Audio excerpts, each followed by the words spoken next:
for the Bible, the book of Revelation.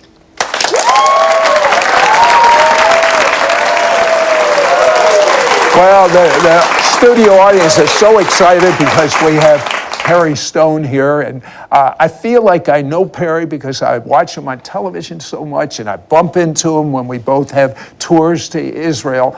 But Perry, 80,000 hours studying the Bible. 8 to 14 hours a day, and some of my staff is here, they'll verify that. It's just been my life to understand the Word. You know, especially prophetic events. And the book of Revelation is one of those books. Why is it that many churches today are not interested in hearing prophecy? Look, when I became a believer in the Messiah, I couldn't get enough prophecy. Prophecy about why Jesus was the Messiah, prophecy about end times, but it seems as though the pendulum is swinging. I think there's a couple reasons. Reason number one is people think it's too difficult to understand. Number two, it does contain symbolism, which has to be interpreted from the Scripture itself. And if you don't know the Old Testament, some of that symbolism isn't going to make sense in the book of Revelation. You have to have a foundation. Could that be the reason that many Christians are saying, well, we're no longer under the law, so we won't even look at the Old Testament? Let me give you an example. In the book of Genesis, Joseph has this dream of the sun, moon, and stars bowing before him. In Revelation chapter 12, there's a woman in travail, and it talks about the sun and the stars and the moon, and it all refers back to Joseph's dream. Joseph's dream was about Israel, and that is a picture of the nation of Israel. So if you don't understand Joseph's dream, which is in the Torah, how are you going to understand what's written in the book of Revelation? So what the book does, I think, we're talking about why people don't study it, and the third reason is people see it as a negative book when it's not. Here's what the book of Revelation actually is. It is Jesus as our high priest in chapter 1, but we then see him in chapter 19 coming back to rule on earth 1,000 years as King of Kings. The book of Revelation is called the revelation of Jesus Christ. But yet throughout the book, you see plagues and judgments. So people don't understand what's taking place many times. Here's the bottom line. It is Jesus transferring from the priestly position to the kingly position. He is transferring as the high priest to the king because he is a priest after the order of Melchizedek. Melchizedek was a priest and a king. Priest of the Most High God, King of Jerusalem. So in this royal priesthood that the Messiah, Yeshua, is in, he is now high priest of the profession of our faith, but he has to transfer to take the world over as king. The book of Revelation explains to you the process of how he judges the world in order to legally take it back from the God of this world, who is Satan, who has taken over the kingdoms and the governments of this world. And so that's what the whole theme of the book is, the transference of Yeshua, the Messiah, from high priest to king.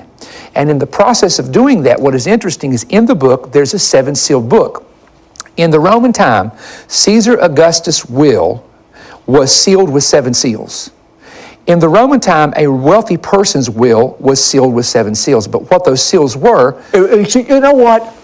You would never understand any of this symbolism unless you knew the Old Covenant. When it says right, no longer under the law, and it states that in the New Testament, Paul says it. What does he really mean? Well, let me just say this real quick, and this goes in, again, understanding the book of Revelation, understanding where we're living. The 5 books of Moses, part of that contains what's called the law of God. It's not the law of Moses, it's the law of God. But there was ceremonial, sacrificial, and moral law. Sacrificial law was fulfilled through Christ. That's what the Apostle Paul's talking about. You don't go back to the temple to offer a blood offering when the final lamb was offered. There is no more sacrifice of sin. However, the ceremonial law includes the Sabbath, the new moons, and the feast. Part of those were fulfilled through Christ. Part of those are going to be fulfilled in the future during the tribulation, the coming of Christ. We call it the rapture, and also the kingdom, which is the millennial reign. That happens in the future. That's your 3 fall feasts.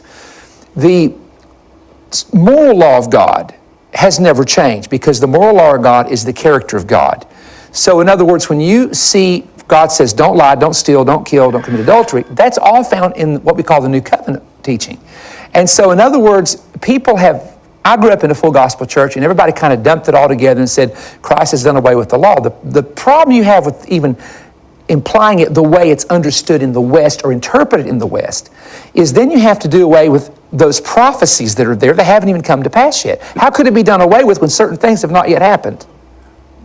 Well, when he says no longer under the law, we're no longer under the law of temple animal sacrifices. Right. That's what he's talking about. Right. But actually, Jesus makes it a little more difficult than we have in the Old Covenant. But you'll never understand it unless Book of Revelation will remain a mystery unless you have the key, which is in the Old Covenant. Right. The Old Covenant will remain a mystery unless you have the key, which is the New Covenant. And the two together are the Word of God. But there's only one book in the entire Bible that says, what would you say to someone that walked up to you and said, look, Perry, 70 AD, you know what happened in Israel? Everything took place in the book of Revelation. First of all, let's talk about who they are. These are individuals that believe that Matthew 24, the book of Revelation, most of it was fulfilled in 70 AD. Why do they say that? Well, you had the destruction of the temple, the destruction of Jerusalem, the Jews being scattered, and Josephus talks about these cosmic signs, a star shaped like a sword, the voice that came in the temple saying, let us depart hence, a comet that was seen over the city. So what they do is they take the cosmic signs that Josephus wrote about, they take the fact that the temple of Jerusalem was destroyed and the Jews were scattered, and they basically say all of Matthew 24 was fulfilled. But the problem you have with that, there's a couple problems. Problem number one is the Bible says there will be a generation that will see the Son of Man coming in the clouds of glory, then the tribes of the earth will mourn. Show me where that happened in 70 AD. It did not happen. Number two, anybody who's a preterist watching, they know this because the people who have revived this doctrine, this is their biggest weakness. They believe the book of Revelation was written in 68 AD, just about 2 years before the destruction. Therefore, when John, for example, is told to measure the temple of God in Revelation 11, they say, well, that was the temple in Jerusalem. It had to be written by 68 AD because the temple was destroyed 2 years later. Here's the problem you have. The early church fathers, 3 of them, talk about the emperor, Domitian, who was the emperor in 81 AD is when he came to power. Now, if the temple is destroyed in 70 and the emperor, that was the emperor when John wrote the book of Revelation, comes in 81 AD and he dies about 94, 95. It blows the theory away. There's nothing a preterist can stand on when they understand that history reveals the book of Revelation was written in 95 AD, 25 years after the destruction of the temple. And Sid, the scripture they use in Revelation 11 about measuring the temple of God is a temple in the tribulation period, not one that existed in 70 AD. So if it's so blown out of the water, why does anyone believe in this preterist thing? Because they don't know the Bible or they don't know how to properly interpret the book of Revelation. Because well, who gains by someone tossing out the book of Revelation and tossing out the Old Testament? Well, no one gains. Yeah, there is someone that gains. Well, the enemy gains. The kingdom of darkness gains because there's a lot of reasons why people should study the book, because I've looked at it from the historical perspective, allegorical perspective, I've looked at it from the 4 main perspectives. The only way to interpret the book properly is futuristic from chapter 4 to chapter 22. And Sid, here's the reason why. Because if you look at the numbers of people who are dying in the tribulation, a third, never in the history of the world, and I want everybody to hear this, never in the history of the world is there a time that you can find where those numbers ever came into existence yet. What about another old doctrine that is floating around now? It's called Kingdom Now. We are going to take over the political realm, the art realm, every realm of the world, and present Jesus, the earth, on a silver platter. What's wrong with that thinking? It's the same thinking the Pharisees had. The Pharisees had it mixed up because they said they wanted a Messiah who would conquer Rome, put Israel in a political power position. So when Yeshua came, he came as a lamb, not a lion. He comes as a lion at the end of the tribulation, okay? So they had it mixed up because when they saw him, they said, we want to make him a king. We want him to conquer Rome. He didn't do that. What did the disciples say when he was going back to heaven? Will you restore the kingdom to Israel? They wanted a political kingdom, but they got a spiritual kingdom. Now, the kingdom of God is on earth through the church, but here's what we're doing. Setting people free from demon spirits, healing the sick, we're delivering people from sin, getting them ready for Which party is that exactly? Is that Democrat or Republican? There you go. And so the kingdom is now spiritual. And today people have got it mixed up again because they think that we, the people, make a political kingdom. We take over the governments. And one guy told me it's getting better and better. I said, if it's better and better, I don't want to see worse and worse. I mean, you know. How can someone say it's getting better and better? It doesn't even make sense. Pull my hair out. I'm telling you, it doesn't even make sense. And I can't afford to pull too much. So here's the point I make with that. There is a kingdom, yes, the kingdom of God is on earth working in us now, but it's a spiritual kingdom delivering people from the power of demonic activity, sin, and Satan. The Messiah will come. You can't have a kingdom without a king. The king will return in Revelation 19. The timing is at the conclusion of what's called the Great Tribulation. The saints of God will rule and reign with him for 1,000 years. Then we have the actual kingdom on earth, political and spiritual. Because when he becomes king, he rules the earth with a rod of iron. We're not ruling the earth with a rod of iron because we can't rule because our king has not returned yet. What about the rapture? What a divisive area. But what an exciting area when you spend 80,000 hours studying the Bible, the only book. The Old Testament was the only book the first church had. Mm-hmm. We'll talk about rapture when we come back. Now, if I was to give you a book that has thousands, literally thousands of precise predictions of what will happen in the future, and if I showed you that thousands of them have already come true, would you like to look at the last third of the predictions that haven't had a chance to come true, or would you toss that book out? Many Christians have tossed out the Old Testament, have tossed out the book of Revelation, and won't have a clue about the last days. And I'm concerned about you. I want you to be the head and not the toes. I want you to overcome. I don't want you to just be a patsy for the Antichrist system that's coming. Perry Stone, just tell me a few of the prophecies that haven't come true yet. Okay. Daniel 9:27 is 7 years of which a treaty has to be signed with Israel, with surrounding nations. That has absolutely not happened yet. That's where the foundation comes for a 7-year tribulation period, is Daniel 9:27. Now, look at some prophecies. For example, the big one, in my opinion, you have Isaiah 17:1, a destruction of Damascus, which is going to take place. That's just a second one, for example, that has not yet happened. Damascus is one of the oldest continuing cities in the world, as far as going all the way back to the time of Eleazar and Abraham. The third scripture that I'd say is definitely, you can see the formation, the fermentation of the nations is what I call it, is Ezekiel 38 and 39. This is called the War of Gog and Magog. For example, Persia, which is Iran, heads up that battle. And then you have countries like... Isn't it interesting that Iran is surfacing as a world dominant player right now? Russia is surfacing as a world... I mean, isn't everything coming into place? Let me just say it this way. When they call it the Arab Spring took place in Egypt, I told my staff, I said, if we're really in the time of the end, Libya has to fall next. And they asked me, they said, why do you say that? I said, go to Daniel 11 and read where it talks about the Antichrist. Now, this is the chapter that deals with the man who's coming in the future called the Antichrist. And it says that he's over the treasures of Egypt, the silver and gold of Egypt, and the Libyans and Ethiopians will be at his steps, meaning they will be following his footsteps. And you know, the situation happened in Egypt, and then it was followed up in Libya when Gaddafi was killed. And it's left a void. There's a tremendous void in those two countries. Now, in the future, we don't know the timing of this, only God has the timing, but in the future there will come I encourage people, for example, to read Isaiah 19. It says a civil war would be in Egypt, brother against brother. It says there'll be no jobs in Egypt. Now, part of that's happening now, but there's a second half of that where it says Egypt is given over to a cruel Lord. That's according to most scholars, the Antichrist. So the point is that when we see the alignment in the Middle East, we see the prophecies taking place in Israel. These are so specific by the prophets that it's not a guesswork thing. And they also, you know, talking about specific, wait till Perry tells you about the description of nuclear war in Zechariah about the skin. Explain that. You want to talk about that? Okay. There's a scripture, there's a real odd scripture in the Bible that says that the Lord would allow a plague to come upon the people that attacked Jerusalem, and it would be that their eyes melt in their socket, their tongues melt in their mouth, which you're thinking, okay, what could this be?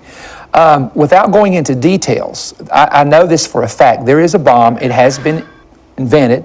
I also know it has been tested, and I'm not going to go into any sources to that. It's called a neutron bomb. What it basically does is let me just explain it in simple terms. What it basically does is when it explodes, it can leave a building intact, it can leave a vehicle intact, but it actually melts the skin on the human being, and it leaves them in skeletal form. And the Bible actually says that standing on their feet. And in skeletal form. How could Zechariah, thousands of years ago, have known about a neutron bomb? Most of you don't even know what a neutron bomb is. Yeah. But I have to ask you about the rapture. What does the word rapture mean? From the Latin translation of the Bible, the New Testament was written in Greek. 1 Thessalonians 4, the phrase, we shall be caught up. That Greek word means to be snatched up suddenly, snatched up by force, snatched out a dangerous way. When St. Jerome translated the Bible from Greek to Latin, the word caught up, he chose a Latin word where we get the English word rapture from. And it basically means, in the setting of the context of the scripture, it means to be literally caught up. Because the Bible said that when he comes, Christ comes, Messiah comes, we'll be caught up to meet him in the air. So people oftentimes will say to me, well, you use a term that's not found in the Bible. I said, but believers use terms all the time. We talk about Trinity, we talk about second coming, we talk about millennial. None of those words are in the Bible, but we use them as English words to describe what is written in the Bible, to describe an event, to describe what that word means. So often we'll use that particular word because people are familiar with that word around the world. Oh, okay. So that's why that word is used. You believe in what is known as a pre-tribulation catching away, or rapture. What is the strongest reason that persuades you that is correct? One verse is in Luke where Jesus said, pray that you be accounted worthy to escape all these things and to stand before the Son of Man. Then the Lord tells the church in Revelation, because you've kept the word of my patience, I will keep you from the hour of testing coming upon the whole earth. But one of the things, and here we go again, you have to start in what we call the Old Testament. You will discover 8 examples. It starts with Noah, then it goes with Lot, then it goes with the 144,000 Jewish remnant, Revelation, and it goes all the way through when the Babylonians came in. There, the righteous were marked with the seal on their head and protected. There is an escape found 8 times in the scripture of individuals who escape judgment. Now Nahum says this, God appoints his wrath for his enemies. And Paul said God has not appointed us to wrath, but to obtain salvation through his Son. There's so many scriptures. Isaiah 26. And in our Revelation teaching, I show the scriptures of why I believe it's pre-trib, because we're not appointed to the wrath of God. And we are, I'm going to say this way, this may be a little controversial, but this is the best way of saying it. The Father has a bride who is Israel. You can read that in the Old Testament. He says, I'm married to Israel, but the Son has a bride which is the church. And before God can rescue his bride, the Son has to rescue his bride. So he comes for the church, and then God turns his attention back to his bride, brings salvation and deliverance to him. And there's scriptures for all of this, but that's a big statement that's just been made, and I know that people are kind of going to have to muse on that one a little bit. How about if I give you 1 minute?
Minute to explain your revelation of 666. Oh, wow. Well, if you look, you know what? It's going to take more than a minute.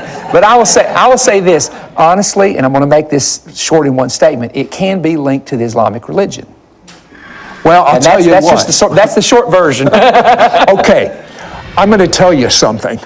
I want you to fall in love with God's Word. Yes. I want you to fall in love with God.